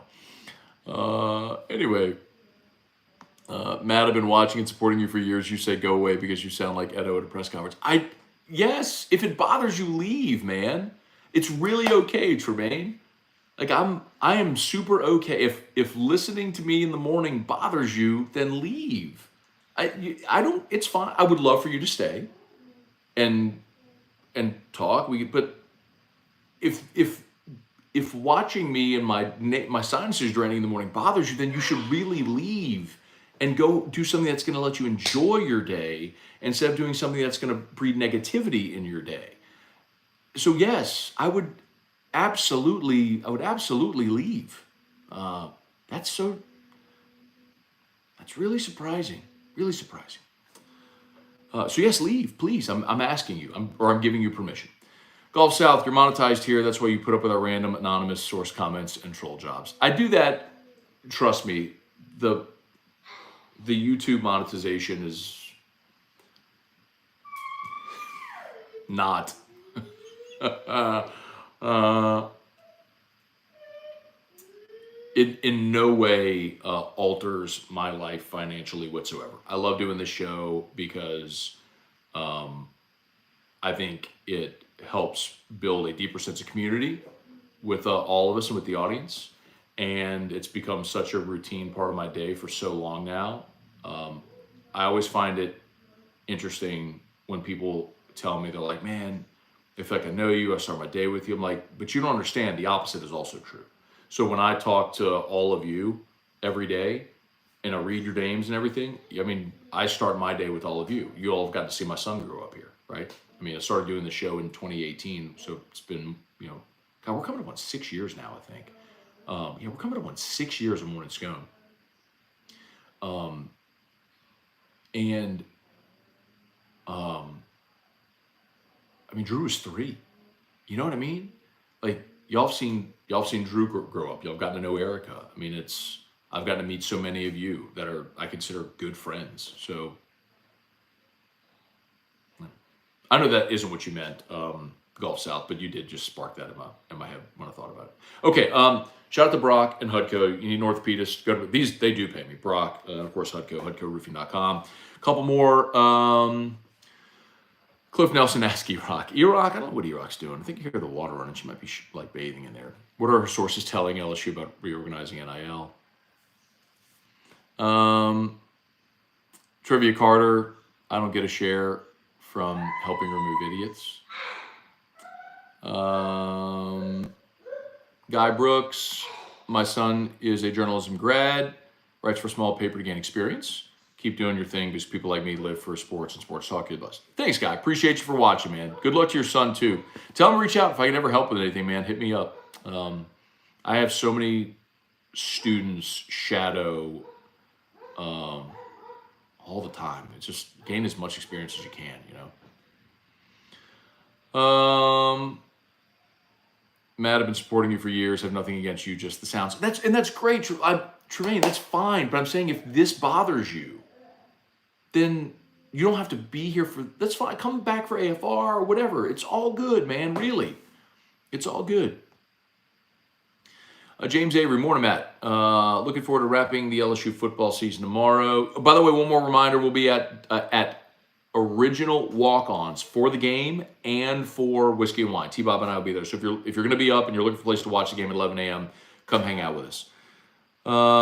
Matt, haven't been to a game in Tiger Stadium since 2011. Living in Georgia, want to bring my 6-year-old for the first time. What game would you recommend that won't cost $1,000 all included? Oh, man. Got a great home schedule next year, man. Great home schedule next year. Bama and Oklahoma are going to be awesome. UCLA could be really cool. Non-conference game where it should be full, but probably won't be as raucous as Bama, Oklahoma, that sort of thing. Ole Miss comes to Baton Rouge next year. That should be a great one. There's a lot of good choices, man. Lavatra Thomas, Saints offense hasn't handled the blitz well all season. Surprised teams don't blitz them more frequently. How much of that is sneaky Pete? I don't know. Is Scone E-Rock's anonymous source? Don't forget Larry. Bengal Tiger got a bottle of Wild Turkey Rare Breed. What can I expect? Is it the rye or the bourbon? I guess it would be the bourbon. It's good. Wild Turkey Rare Breed's really good. It's all from the Russell's line, and they do a great job. All right, Antron, be good. Joseph Fallsgraf, with the way things went with Denbrock's contract and how he left have an effect on our coaching search. or keep qualified candidates from wanting to come to LSU? No. Look, LSU is always going to be desirable because you're going to pay your coordinator 7 figures. You're going to get to coach elite level talent. You can get to coach in the SEC. It's a great platform for a stepping stone if someone's looking for that opportunity. LSU will not have any shortage of great candidates for OC. Let's see. Sweet Abin, love your show. Always disappointed when I wake up too late to catch it on weekdays. I live in Washington. Thanks for the show before the Saints game this morning. Mad respect. Thank you, Sweet. Appreciate you for watching. Juan, I, for one, like Tremaine. Every story needs a heel. All right. No Saint Matt, do you have a favorite tequila? My just like everyday sipper during the summer is Don Julio Blanco, but I'm always open to trying new things. All right, y'all, I think we're done. We're done. Y'all have an awesome day. Thanks so much for watching. Mickey Joe Underwood, listen every Sunday. Being a Louisiana born and bred, living so far away, love the show. Snort away. Thank you, Mickey Joe. For everybody out there. I had to get that one in, sorry. Bryce Allred, Steve Menard, good morning, y'all. Vernell, what's up, man? Manny, good morning. All right, y'all be good. Have a great day. Again, almost a 2-hour morning scone. Smash the like button if you're there on YouTube. If you're new, subscribe to the channel. Facebook, please like the page, share the post. One more time, let me post the link for Crystal over at Restored Motions. This is for the, oh, no, that's Jimmy's thing, sorry. Here is the thing for Crystal. Boom, boom, boom. Here it is. Here's the link. If anyone's interested, you've heard me talk about Crystal Poche. Here's the link. She's doing a discount. Today is the last day for this discount for 60-minute, 90-minute, or 2-hour services. Check it out. All right, y'all have an awesome day. Who dat? Let's go get some picks. Good luck to everybody who's betting today. Who dat? Let's go get a win. Beat the Bucs. We'll see you tomorrow. Peace. Happy New Year, everybody.